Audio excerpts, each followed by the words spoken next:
ನಮಸ್ಕಾರ ಸ್ನೇಹಿತರೆ, ಇದು ನಮ್ಮ 67ನೇ ಭೇಟಿ. ಮತ್ತು ನಾನು ಹಾಗೂ ಆ್ಯಕ್ಟಿವ್ ವಾಯ್ಸ್ ಪ್ಯಾಸಿವ್ ವಾಯ್ಸಲ್ಲಿ 2ನೇ ಭೇಟಿ. ನಾನು ಹಿಂದಿನ ತರಗತಿಯಲ್ಲಿ ಆ್ಯಕ್ಟಿವ್ ವಾಯ್ಸ್ ಪ್ಯಾಸಿವ್ ವಾಯ್ಸ್ ಬಗ್ಗೆ ಸಂಕ್ಷಿಪ್ತವಾಗಿ ವಿವರಣೆ ಕೊಟ್ಟಿದ್ದೆ. ಇವತ್ತು ಅದರ ಮುಂದುವರೆದ ಭಾಗವನ್ನು ನೋಡೋಣ. ಇಲ್ಲಿ ನೋಡಿ ಸ್ನೇಹಿತರೆ, ರಾಮ ಮ್ಯಾರಿಡ್ ಸೀತಾ. ಬಹುಶಃ ಇದು ನನಗೆ ತಿಳಿದ ಮಟ್ಟಿಗೆ ಇದು ಮೊದಲನೇ ವಾಕ್ಯ. ಸಾಮಾನ್ಯವಾಗಿ ಎಲ್ಲ ಗ್ರಾಮರ್ ಬುಕ್ಗಳಲ್ಲಿ ಹೀಗೆ ಕೊಟ್ಟಿರ್ತಾರೆ, ಇಂಡಿಯನ್ ಬುಕ್ಸಲ್ಲಿ. Rama killed Ravana, Ravana was killed by Rama. ನಾನು ಏಕೋ ಅನ್ನಿಸ್ತು ನನಗೆ, ಯಾಕೆ ಈ ಕಿಲ್ಡ್ ಅನ್ನೋ ಪದ ಇಲ್ವಾ, ಅದಕ್ಕೆ ಸಬ್ಸ್ಟಿಟ್ಯೂಷನ್ ಇಲ್ವಾ ಅಂತ ಯೋಚನೆ ಮಾಡಿದಾಗ ಮ್ಯಾರಿಡ್ ಅನ್ನೋ ಪದ ಸಿಕ್ತು. ನಾವು ಆದಷ್ಟು ಈ ರೀತಿಯ ಪದಗಳನ್ನು ಅವಾಯ್ಡ್ ಮಾಡಿದ್ರೆ ಮಕ್ಕಳಲ್ಲಿ ಒಂಥರ ಪಾಸಿಟಿವ್ ಥಿಂಕಿಂಗ್ ಬರ್ತದೆ. ಅದಕ್ಕೆ ನಾನು ಇದನ್ನು ಆರಿಸ್ಕೊಂಡೆ. ನಾನು ಮೊನ್ನೆ ಹೇಳಿದ್ದೆ ನಿಮಗೆ, ಎಲ್ಲ ಬುಕ್ಗಳಲ್ಲೂ Rama killed Ravana, Ravana was killed by Rama. Grammar ಅದೇ ಮೀನಿಂಗ್ ಕೊಡುತ್ತೆ. ಇದು ನೋಡಿ, ಹೀಗೆ ಮಾಡ್ಕೊಂಡಿದ್ದೇನೆ. ರಾಮ ಮ್ಯಾರಿಡ್ ಸೀತಾ ಅಂದರೆ, ರಾಮ ಅಂದರೆ ಇವನೇ ಕ್ರಿಯೆ ನಡೆಸೋನು, ಇವನು ಮ್ಯಾರಿಡ್ ಸೀತಾ. ರಾಮನಿಗೆ ಇಂಪಾರ್ಟೆನ್ಸ್ ಇಲ್ಲಿ, ಇವನು ಸಬ್ಜೆಕ್ಟ್. ಇದು ಮ್ಯಾರಿಡ್ ಸೀತಾ, ರಾಮ ಸೀತೆಯನ್ನು ಮದುವೆಯಾದ. ಇದು ನೋಡಿ, ಪ್ಯಾಸಿವ್ ವಾಯ್ಸ್ಗೆ ಹೋದಾಗ Sita was married by Rama. ಇದು ಸಿಂಪಲ್ ಪಾಸ್ಟ್ ಟೆನ್ಸು ಆಗ್ಬೋದು, ಪಾಸ್ಟ್ ಪಾರ್ಟಿಸಿಪಲ್ ಎರಡೂ ಆಗುತ್ತೆ. ಮ್ಯಾರಿಡು ಮತ್ತು ಕಿಲ್ಡು, ಅದಕ್ಕೆ ಇವಕ್ಕೆಲ್ಲ ಏನು ಹೇಳ್ತಾ ಇದ್ದಾರೆ, ರೆಗ್ಯುಲರ್ ವರ್ಬ್ಸ್. ಇವು ರೆಗ್ಯುಲರ್ ವರ್ಬ್ಸಲ್ಲಿ ಎರಡೇ ಬರೋದು. ಇರೆಗ್ಯುಲರ್ ವರ್ಬ್ಸ್ ಯಾವುದು, ಟೇಕನ್ನು, ಈಟನ್ನು, ಈ ಥರದ್ದು. ನಮ್ಮ ಮಕ್ಕಳು ಕೇಳ್ತಾರೆ ರೆಗ್ಯುಲರ್ ವರ್ಬ್ಸ್ ಇರೆಗ್ಯುಲರ್ ವರ್ಬ್ಸ್ ಅಂತಂದರೆ ಸ್ವಲ್ಪ ತೊದಲಿಸ್ತಾರೆ ಅವರು. ಇಷ್ಟೇ, ಇದು ರೆಗ್ಯುಲರ್ ವರ್ಬ್ ಅಂದರೆ ಇಡಿಯಿಂದ ಎಂಡಿಂಗ್ ಆಗೋ ಪಾಸ್ಟ್ ಟೆನ್ಸಲ್ಲೆಲ್ಲ ರೆಗ್ಯುಲರ್ ವರ್ಬ್ಸ್. ಇದು ರೆಗ್ಯುಲರ್ ವರ್ಬ್ ತಗೊಂಡಿದ್ದೇನೆ. ರೆಗ್ಯುಲರ್ ವರ್ಬಲ್ಲಿ ಪಾಸ್ಟ್ ಟೆನ್ಸು ಪಾಸ್ಟ್ ಪಾರ್ಟಿಸಿಪಲ್ ಎರಡೂ ಒಂದೇ. ರಾಮ ಮ್ಯಾರಿಡ್ ಸೀತಾ, ರಾಮ ಸೀತೆಯನ್ನು ಮದುವೆಯಾದ. Sita was married by Rama, Seethe ರಾಮನಿಂದ ಮದುವೆಯಾಗಲ್ಪಟ್ಟಳು. ಗೊತ್ತಾಯ್ತಾ? ಇದು ಹೀಗಿದೆ ನೋಡಿ.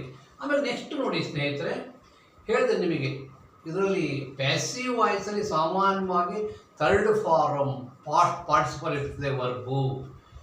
ಯಾವ ಜೊತೆಲೂ ಈ ನಿಯಮ ಇರುತ್ತೆ. Gopal wrote a letter.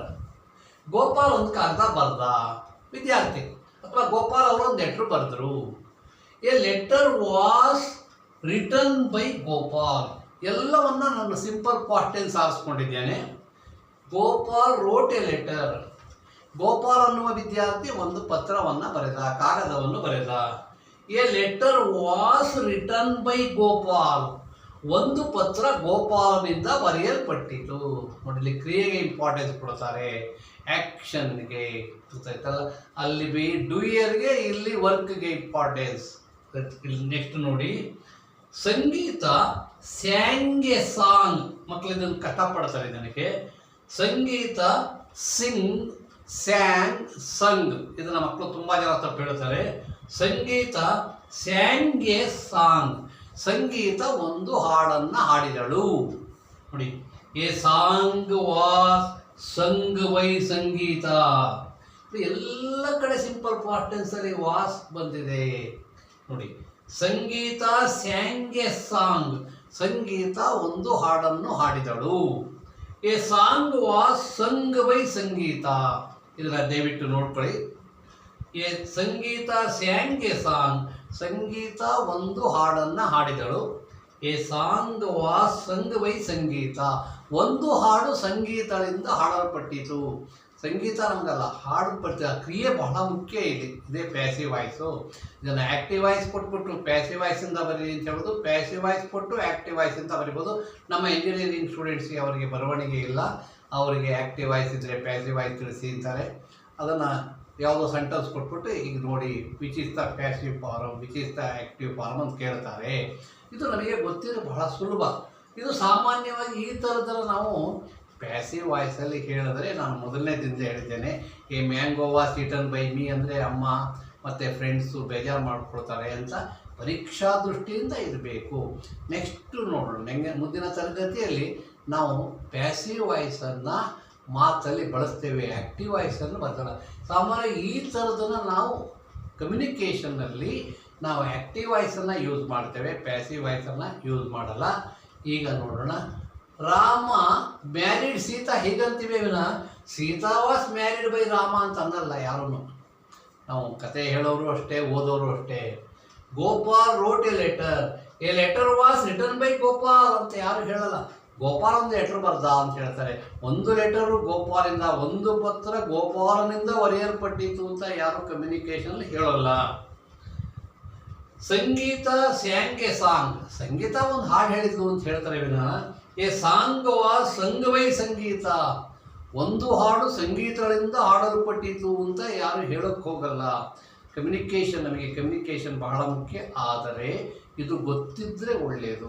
ಮಕ್ಕಳಿಗೆ ದಟ್ಟು ಹೈಸ್ಕೂಲ್ ಮಕ್ಕಳಿಗೆ ಕೆಲವು ಕಡೆ PU ನಲ್ಲಿ ಇದೆ, ಇದು ಕೆಲವು ಯೂನಿವರ್ಸಿಟಿ ಡಿಗ್ರಿನಲ್ಲಿ ಇದೆ ಅಂತ ನನಗೆ ತಿಳಿದು ಬಂತು. ನೋಡಿ, ಬಹುಶಃ ಇದು ಮಂದಟ್ಟಾಗಿದೆ ಅಂತ ಹೇಳಿ ತಿಳ್ಕೊಂಡಿದ್ದೇನೆ.